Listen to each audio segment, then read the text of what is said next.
حضرت عائشہ رضی اللہ تعالی عنہا فرماتی ہیں کہ ہم نبی کریم صلی اللہ علیہ وسلم کے ساتھ حجۃ الوداع کے سفر میں نکلے۔ ہم میں سے بعض نے عمرے کا احرام باندھا اور بعض نے حج کا۔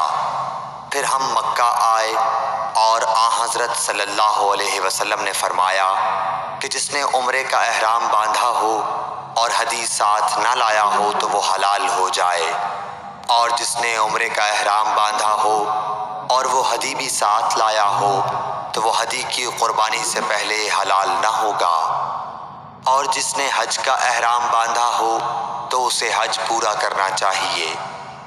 عائشہ نے کہا کہ میں حائضہ ہو گئی اور عرفہ کا دن آ گیا۔ میں نے صرف عمرے کا احرام باندھا تھا۔ مجھے نبی کریم صلی اللہ علیہ وسلم نے حکم دیا کہ میں اپنا سر کھول لوں، کنگھا کر لوں اور حج کا احرام باندھ لوں اور عمرہ چھوڑ دوں۔ میں نے ایسا ہی کیا اور اپنا حج پورا کر لیا۔